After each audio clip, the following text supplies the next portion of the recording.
Hello mga ka-viewers, kamusta kayo? Medyo maingay lang sa area ha, pero ngayon po is nandito na po tayo sa Ilocos Sur. So imagine mga ka-viewers, pang third time ko na po nakabalik dito para sa ating Cortina project. So ngayon po is papakita ko lang sa inyo yung gagawin namin ngayon para may idea po kayo at kung plano nyo rin po paano ang aming serbisyo.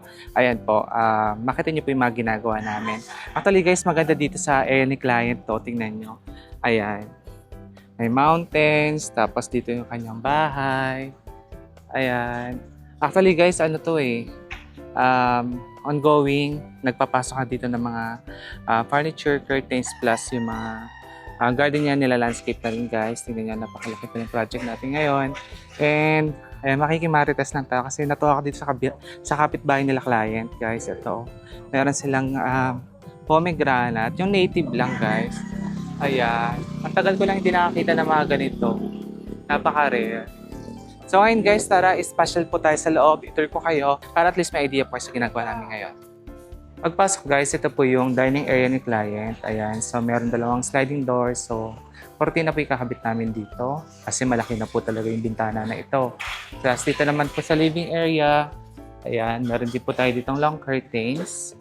Ganda po ng bahay ni client. No? Napakabongga. Ayan.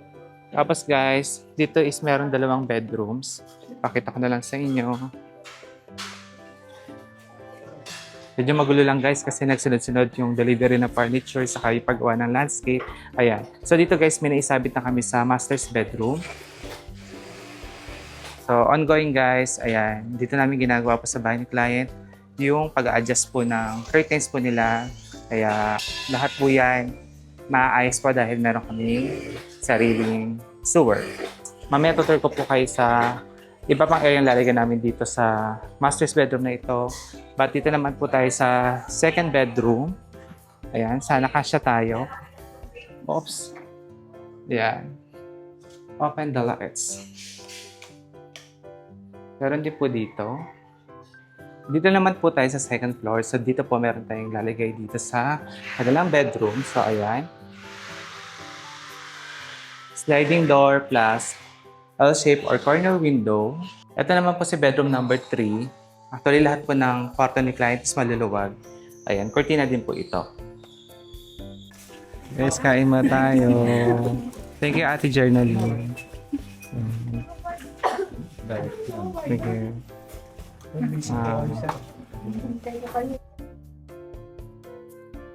And then po mga ka-viewers, ang project natin ngayon dito sa Ilocos Sur. Ngayon po, ang gagawin po natin dito is magsa-site visit pa po ako sa mga viewers po natin nag-inquire at plano po magpa-ocular. Then mamaya po babalik tayo at ipapakita ko naman po sa inyo yung aming finished project. Yung first muna po natin pupuntahan is yung sa Kalawaan muna po tayo. Ayan, sa Roj. Ayan. Business. Okay. Bigla na may paghiga kasi po 1:30 AM gising na po kami. Si Gob, ang aming magaling na driver. So tara, magsukat po tayo. Tara Raj. Sige, one way lang note. Sige.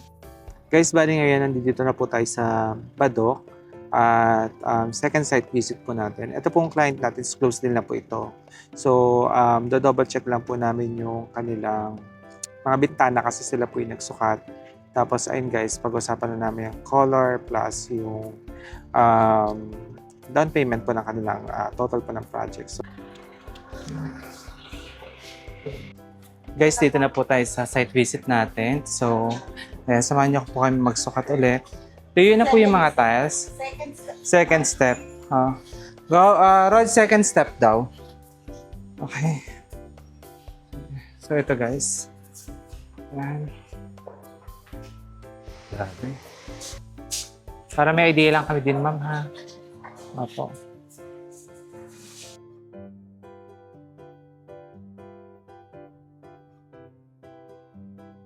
And now guys is 9 PM na po. So we decided po na tapusin po yung project bukas kasi ayun guys, bali 1:30 AM po is gumising na po kasi kami kanina umaga.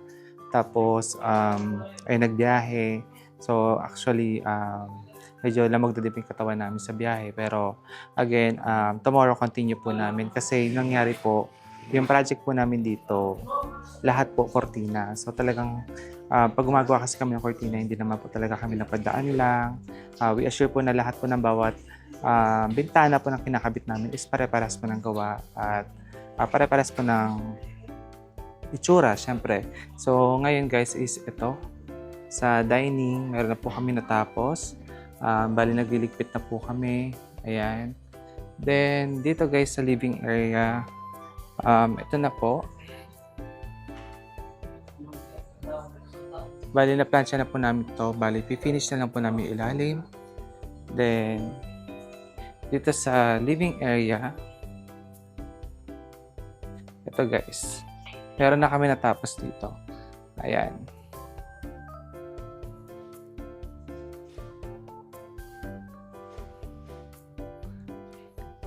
So actually guys, yung mga cortina, ayun, sa ating pinagawa to ni client kasi noon daw talaga, since day one po na nag-curtains tayo na daw talaga yung gusto niyang gagawa kasi nasa baybayan niya nga daw po yung mga paggawa ng cortina natin. And actually, dahil super excited siya at super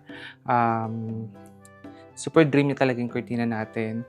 So, nung natupad, ayan, sabi niya hindi siya nagkamali ng kinuha. And kung ano yung nasa video, mas maganda daw sa personal. Kaya thank you ma'am, thank you sir. Ayan.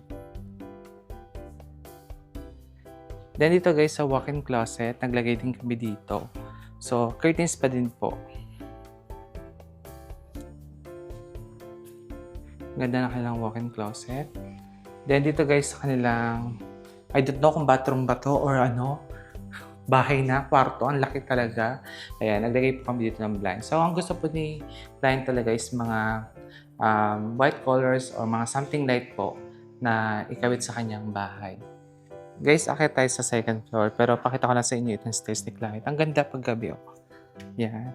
Di ba? Ang lakas maka-hotel vibes. Tapos, ito yung kanilang stairs. Meron na po tayo nakabit na cortina dyan. And then, dito po guys sa ibang areas. Meron na rin. Ito guys, natapos na namin yung length. Na-finish na. And, dito sa kwarto dito. Ito guys, ayan, wala pa kami nasasabit dito. Kulang pa. And last room tayo. So, dito meron na rin tayo nakasabit. I-finish pa yung length. Ayan. So, inabot na tayo guys again ng 9:30 na ngayon. So, ayan guys ha, bali update ko po kayo kung plano niyo pong magpagawa ng cortina. Again, hindi po to how much. Nagsa-site visit po kami, nag-ocular. In short, nag-a-assess po kami ng bahay, sinusukatan po namin ng bawat bintana. Hindi po siya yung parang nag-send po kayo ng sukat mismo ng bintana, hindi po. Kasi halos ginagawa po namin is floor to ceiling. Kaya kung meron po kayong questions regarding po sa pagpapagawa ng cortina, mainam po is mag-message po kayo para pag-usapan po natin kung paano pa natin pagagandahin ang dream house po ninyo. Guys, after 3 months, binalikan po natin itong bahay ni client dahil ito po ay tapos na at ready na pong i-house tour. Ngayon po ipapakita ko rin po sa inyo yung aming natapos po na project po dito. So tara po, house tour tayo. Entry papunta sa kanyang porch area, ayan. Si Dennis Garden po ang nag-landscape niyan. In fairness, nabuhay po yung area. Hindi ko na makilala to kasi nung nakita ko lupa-lupa lang. Pero nung nag-garden na po ni Dennis Garden, ayan, ang ganda. Ang linis na pantingnan. So, mamasyal muna tayo sa paligid ng bahay ni ma'am. Ayan. Ang ganda na pagkaka-garden, no? Ayos. Dito tayo, pakita ko ng buo po sa inyo yung house. From here. Kasi, ayan, maganda na siya. May garden na. Yan guys, yung bahay po ni client. Ang ganda. Hanggang likod pala is nilagyan ng Bermuda grass ni Dennis Garden saka mga halaman pa. Ayan. Tapos guys, is punta tayo sa likod. Ang galing, meron pa siya dito mga orchids. Ayan. Ganda ng bulaklak. And ito, namumulaklak na yung mga halaman dito. Ang galing mag-garden ni Dennis Garden. Talaga mabubuhay yung area ng bahay. So ito yung likod ng house. Ayan. Makita ka na lang. Ayan po. Then, punta po tayo sa bandang garahe. Guys, ngayon mas ma-appreciate natin yung ganda ng ng bahay. Ayan, oh. Ang ganda ng details. Panalo, oh. Tapos ito yung kanyang terrace or yung masters niya, ayan. Tapos another room sa taas. And ito na yung entrada niya. Ayan. Ang ganda ng entrada sa kanong basta ang ganda nito. Gusto ko yung layout nito, ang ganda, even to, oh. Mahilig po yung client natin sa white, kaya makita niyo white yung door, white yung car, ayan, and white ceiling. Favorite color niya po yung white, as in. And now guys, ito po again yung morning view po ng bahay po nila, and pakita ko lang po sa inyo yung night view po ng bahay. Ayan. So, di ba guys, napakaganda po nandito sa kanilang fence, even yung bahay syempre. Ito talaga pong bahay nila is pang luxury vibes na. And nagpalipad din po tayo ng drone sa gabi para makita nyo po pagka naka-turn on po lahat yung lights ng bahay. Ayan. Ganda ng bahay na ito guys. Sobra. Guys, ito po yung porch area po ni client. Tingnan nyo guys yung effect. Ang ganda ng linear lights. Tapos ayan, syempre puti po yung main door. Bali ito yung back view po ng main door. Grand door talaga to, napakalaki niya. Dito guys, ayan, makita niyo po yung Bible verse, John 14:60, John 14:6. Ayan, I am the way and the truth and the life. No one comes to the Father except through me. So guys, si client po is born again Christian po sila. Kaya may ganyan. Guys, pagpasok natin sa loob ng bahay, bali ito yung ating makikita, yung living area po nila. So dito naglagay po kami ng cortina. Ayan, tingnan niyo po, napakaganda po na itong cortina ni Ma. Actually, tuwang-tuwa po siya. So si client po, mahilig po talaga siya sa white. Kung papansinin niyo po, puro white po yung kanyang bahay, may onting touch of gray po. Bali ito po yung ceiling niya, high ceiling, tapos may linear lights and cove light, pin lights, tapos chandelier syempre. At naglagay siya dito ng linear lights po, pangdagdag po ng liwanag sa kanya napakagandang bahay.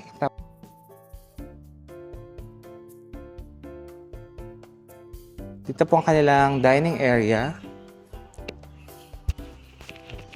Yan guys. Ganda po, no? So ito guys, yung cortina po, nagbibigay po kami ng 1-year warranty para po dito. So ito na din po yung ceiling niya.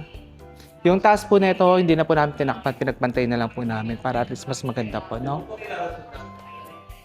Yan. Yan, change angle lang tayo. Ito po yung kanilang main kitchen. Ayan. So, open concept po ito. So, ito guys, gusto ni client, ayun, may mga lights effect and glass yung cover na kanyang cabinet para makita syempre yung mga collection niya. Ganda po, no? Guys, from this angle tayo, no? Bali, ito yung cortina natin again, dining, main kitchen nila, tapos yung pinaka-living area, mga bedrooms po, no?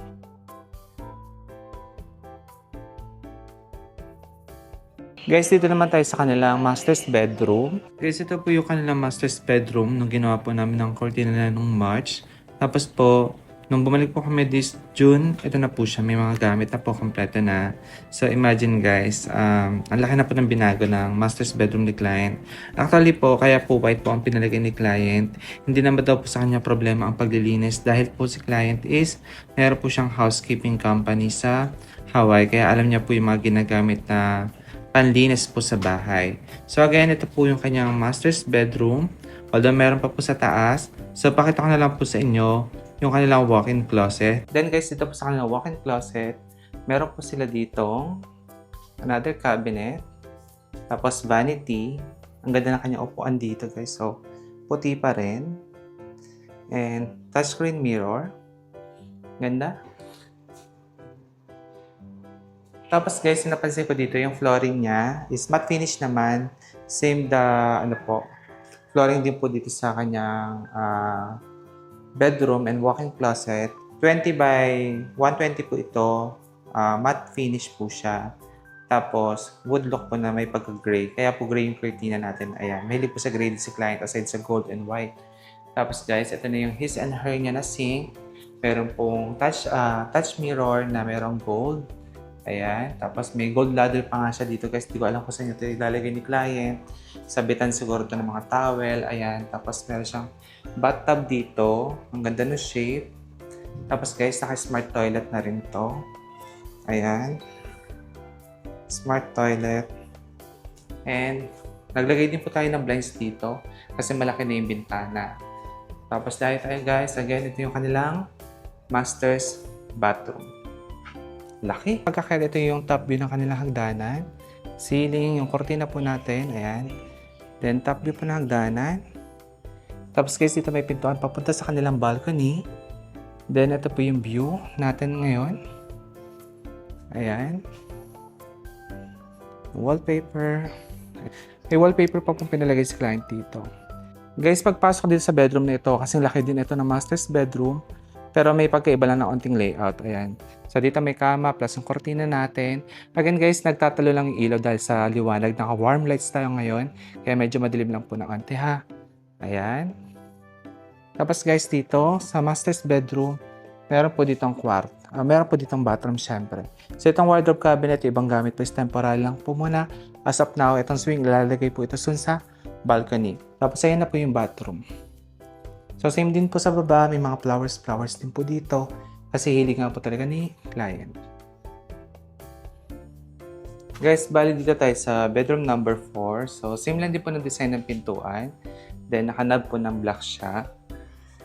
Pagpasok po, ito yung ating makikita. Ayan. Actually guys, yung mga kwarto dito, parang lahat sila is master's bedroom. Kasi meron silang mga CR. So, ito guys, yung loob. Meron na po itong furniture. Ayan. Then, yung tiles po na ginamit is same po sa labas. 20 by 120. Then, dito guys, is meron na po itong mga pendant lights. Ayan. Kulay gold. So, mahilig po sa gold si client. Tapos guys, ito na yung ilaw. Then, dito pa naglagay kami ng kortina. Ayan.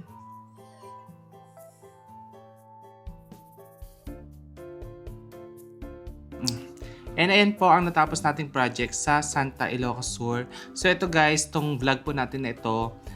Nung March po kasi namin kinabit yung cortina. Tapos guys, ayun, bumalik ako ng June para i-check ulit yung ginawa namin cortina. Kasi sa totoo lang po, naging pangalawang tahanan talaga namin ang Ilocos. So meron pa po akong mga previous project doon na pabalik-balik kami. And ina-update ko po yun lagi sa aking Facebook, sa Billy Toledo Vlog, saka sa Robel Curtains and Blinds po, no? So, yan po. Kung gusto niyo po i-check yung mga ginagawa namin. Again, kung nagugustuhan niyo po yung ginagawa namin cortina, message lang po kayo dyan sa Facebook namin.